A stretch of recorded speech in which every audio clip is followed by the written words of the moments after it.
Всем привет! Вы на канале Dasha Models, и сегодня я строю очень удачную модель от звезды, а удачная она в плане выбора прототипа. Это довольно знаковая машина для Советского Союза, да и для всех россиян, которые живут немножко дальше от центра, от Москвы.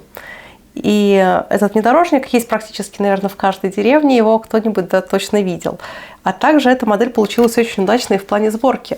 Мне очень понравилось, как стыкуются все детали и как вообще сделана модель. Она довольно быстрая и просто собирается. Но для меня она оказалась немножко неудачной в плане некоторых курьезных моментов, которые у меня получились при сборке. Если вы хотите увидеть, что с ней приключилось, то давайте смотреть видео. А также в этом видео я покажу, как легко и быстро собирается настоящий автомобиль, так же, как и моя модель. И передо мной коробка, на которой изображен наш УАЗик 469. И он едет где-то в гористой местности. Это модель в 35-м масштабе. И это новинка от звезды и довольно долгожданная новинка. Так что давайте посмотрим, что на обратной стороне коробочки, и приступим к сборке. Интересно, что эта модель сделана по лицензии УАЗа. Соответственно, и тут и красуется имя УАЗ, а не просто советский военный внедорожник, как бы это было на некоторых других наборах. Тут довольно интересная модель. Мне кажется, автор очень хорошо угадал с таким зелено-оливковым цветом. Модель довольно высоко детализирована. Вы посмотрите только на двигатель, который при желании можно дополнить разными проводками, и у вас получится просто стопроцентный оригинал, можно так сказать, но в уменьшенном масштабе. А купить все необходимое для работы над этой моделью вы можете в магазине «Модельная лавка». И там очень оперативно появляются новинки от фирмы «Звезда», и в том числе этот УАЗик. А применяя этот промокод на свой первый заказ, вы не только сэкономите 500 рублей, но и поможете развитию моего канала. Ссылочка на магазин и промокод есть в описании к видео. И также очень хорошо сделаны покрышки у этой модели. А внутри в коробке у нас схема сборки с инструкцией по окраске. Модель сама по себе небольшая, она будет помещаться у вас на ладошку, хоть она и в 35-м масштабе. Но это просто обычный легковой автомобиль с повышенной проходимостью. Но мне больше интересует схема окраски. И тут нам звезда предлагает очень много интересных вариантов. Например, первым это УАЗик, который базировался в Германии в 70-х годах прошлого века. Это военный УАЗик с соответствующими опознавательными знаками. Ну а больше контента обо мне вне моделизма и техники есть на моей страничке на Boosty. А также я хочу выразить большую благодарность тем моим спонсорам, которые есть на YouTube, а также в ВК Донат и на Boosty. Благодаря вам я выпускаю видео регулярно. Спасибо вам, что поддерживаете мое творчество. Также интересен УАЗик на вооружении армии Вьетнама. Если вы знаете, что здесь написано, то мне будет интересно почитать об этом в комментариях. И также здесь представлен УАЗик, который в составе армии ГДР конца 80-х годов. И здесь соответствующий опознавательный знак и соответствующие немецкие номера. И самый интересный, наверное, УАЗик, который здесь представлен, это УАЗик, который в составе группы преодолел Эльбрус. И тут довольно харизматичная окраска и соответствующие надписи. Так что давайте приступать. И первым шагом мы будем собирать нижнюю часть кузова и соответствующие элементы, такие как элементы крыльев и рычаги управления. Ну и также часть передней панели. Я всегда советую начинать с самой крупной детали. Это будет деталь Е36. Теперь при помощи бокорезов я отделяю деталь от литника. Аккуратно, главное не повредить саму деталь. И желательно бокорезы держать режущей частью, такой плоской, к самой детали. Так, деталь отделена. И теперь ее необходимо подготовить к сборке. То есть убрать оставшиеся вот эти пеньки. И удобнее всего это делать небольшой пилочкой надфилем.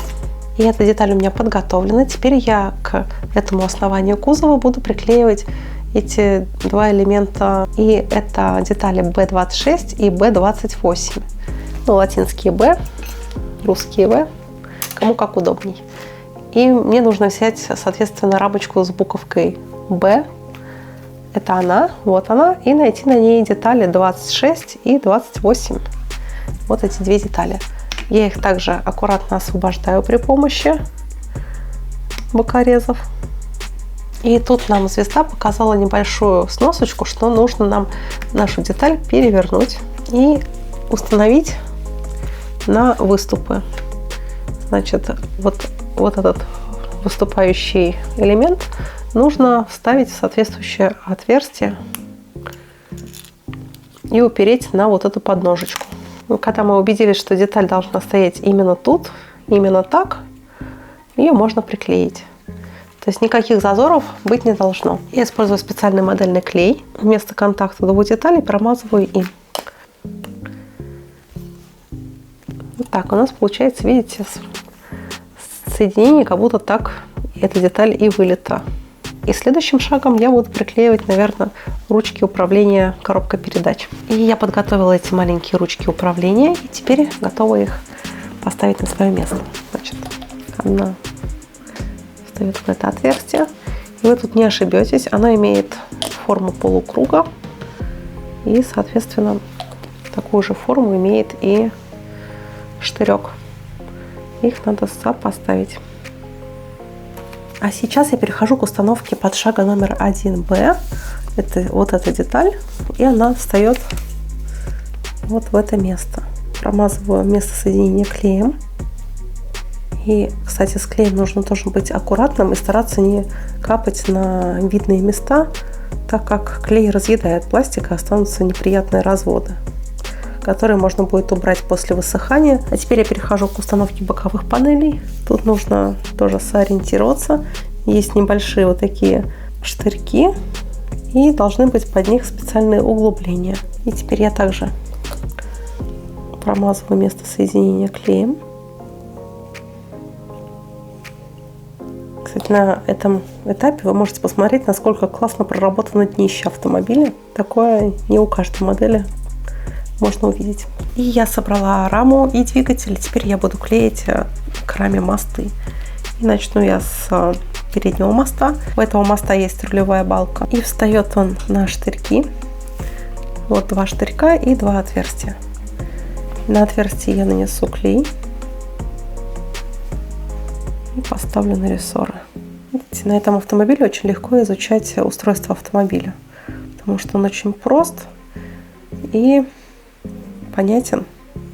То есть подвеска, видите, мост с раздаточной коробкой, двигатель, рама. И, в принципе, любой автомобиль состоит примерно из тех же элементов. Все соединено. Следующим шагом я соединю раму с кузовом, но без клея, потому что они имеют разный цвет при окраске, и проще это сделать окраску отдельно. Так что я пока что просто наживлю. Вот так. И также я не буду приклеивать переднюю облицовку, потому что раму надо будет тоже как-то одевать, и эта деталь будет немножко мешать. И сиденья я тоже буду устанавливать пока без клея, потому что их тоже будет проще окрасить отдельно. И если вы не знаете, что как красить, на схеме есть вот такие небольшие сносочки в виде такой звездочки с циферкой, которая обозначает цвет. А цвет можно посмотреть в инструкции по окраске модели. То есть 20-й, я знаю, что это черный цвет. Перехожу к установке дверей. И я перехожу к установке теперь защитного каркаса. Так, с этой стороны я тоже установлю каркас. И закончу установку дверей. И двери.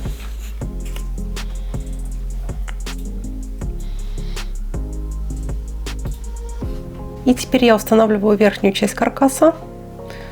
Тут довольно много точек контактов. Приклеиваю.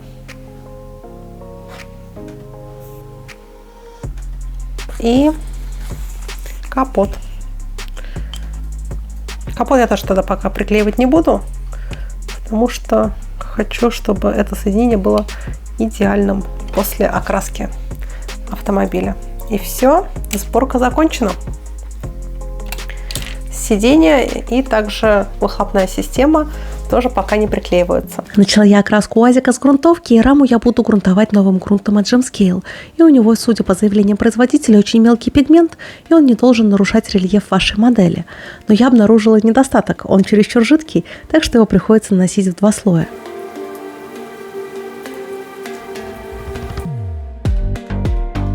А кузов я загрунтую аэрозольным грунтом от Звезды. Это пока лучшая замена аналогичного грунта от Великой Томии. А вот с окраской кузова у меня сразу не сдалось, и я решила красить автомобиль спиртовыми красками от Gemscale. И тут я долго билась над тем, чтобы из аэрографа не было плевков пигмента, которые не растворялись спиртом. И, возможно, дело было в температуре окружающей среды. Красила я на даче, а температура помещения была около 13 градусов. Но, с другой стороны, это был не минус, да и спиртовым краскам вообще-то температура не страшна. И, в общем, если вы успели купить первые образцы спиртовых красок от Gemscale, то их можно попробовать разбавить ацетоном. И, кстати, я не единственная, кто столкнулся с этой проблемой. Мой зритель тоже рассказал о своем неудачном опыте мне ВКонтакте. С началом серийного выпуска УАЗ-469 сразу же стал основным легким многоцелевым автомобилем советской армии и вооруженных сил всех братских и союзных стран. В 70-е годы прошлого века он экспортировался в 70 стран мира. Эти машины являлись штабными, парадными, командирскими и разъездными машинами старшего командного звена от майора до полковника, а также широко применялись в комендантской службе и в военной автоинспекции ВАИ. После работы аэрографом я решила расслабиться работой при помощи кисточки. И мне надо окрасить двигатель и элементы трансмиссии в двигателевый и трансмиссионный цвет соответственно. А глушитель я окрасила отдельно из аэрографа в глушителевый цвет. И я займусь работой над мелкими элементами, которые нужно окрасить в черный цвет. Это руль, рычаги управления и заднее сиденье в багажнике. В СССР на них монтировали полевые радиостанции, устанавливали легкое вооружение и миноискатели, использовали как артиллерийские тягачи и носители специального оснащения. В зарубежных армиях на эти автомобили монтировали крупнокалиберные пулеметы, радиолокаторы, 73 мм гранатометы с ПГ-9Д и даже счетверенные зенитные системы. А самое сложное – это окраска УАЗовской плитки. И тут она отлита в пластике заодно с решеткой фальш-радиатора. И тут без кисточки мне никак не обойтись. И я поработаю маслом и начну с двигателя, хотя его толком и не будет видно, но я хочу потренироваться. Первоначально штатным армейским прицепом для этих машин являлся одноосный вариант ГАЗ-704 производства Ульяновского автозавода, разработанный еще для ГАЗ-69. А в конце 70-х годов специально для УАЗ-469 был создан и принят к производству новый одноосный прицеп УАЗ-8109 грузоподъемностью в 500 кг. В социалистических странах собственными силами производили существенные доработки кузовов стандартных УАЗ-469, чтобы монтировать на них различные надстройки и системы вооружения местного производства или придать автомобилям более эффектный внешний вид для участия в парадах. А на кузове я совмещу смывку с масляными точками, и так, по моему мнению, УАЗик будет смотреться более органично. Самым оригинальным на шасси УАЗ-469 является самоходный дорожный индукционный миноискатель ДИМ-М, модернизированный вариант машины ДИМ, созданный для ГАЗ-69.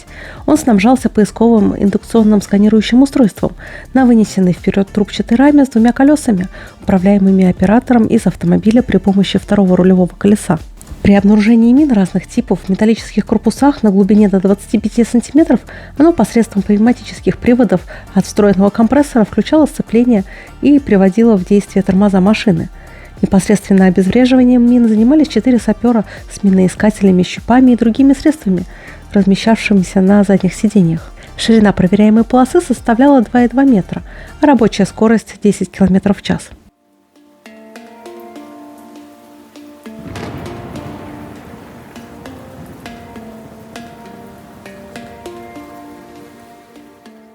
И я займусь стеклами, мне надо окрасить резиновые уплотнители. Кстати, одно боковое стекло я потеряла. И знаете, такое бывает, когда деталь падает на пол и буквально исчезает, будто это не пол, а черная дыра.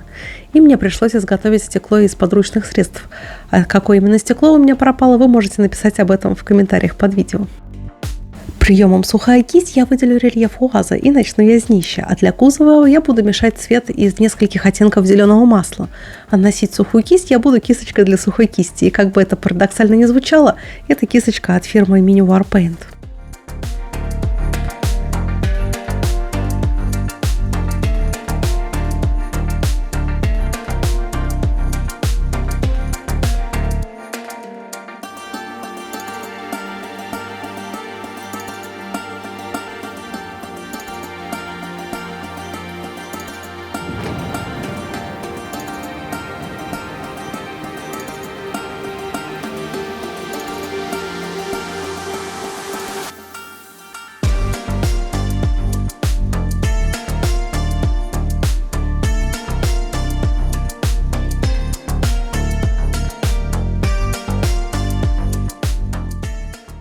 финальный штрих – это нанесение пигментов. Так как краска от Gemskill у меня во многих местах легла с шангренью, то на такой поверхности пигмент отлично закрепится без всякой дополнительной химии.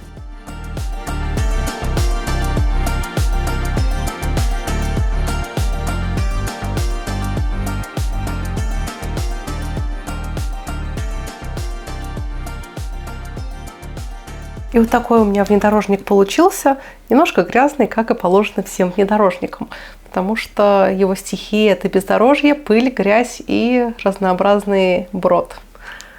И, в принципе, мне очень понравился этот набор, особенно в плане сборки. Я впервые почувствовала, как детали стыкуются прям идеально у звезды, и шины получились у них очень даже здорово в этот раз. И эта модель, мне кажется, одной из лучших за последнее время, которую я собирала от фирмы «Звезда». И надеюсь, это видео вам было интересно, полезно. До новых встреч. Пока-пока. Ну и напоследок я хочу вам показать очень интересное выступление. Эта группа ребят на время разбирает и собирает армейский УАЗик. Тут прям так и хочется создать мем. Мальчик на время собирает и разбирает автомат Калашникова, а мужчина же собирает и разбирает машину УАЗик. Или, учитывая, что «Звезда» скоро выпустит модель УАЗика в 35-м масштабе, так и хочется проиллюстрировать это действие фразой «Кто-то перенюхал клей «Звезда». Это если вернуться к моей теме основного канала.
Становись!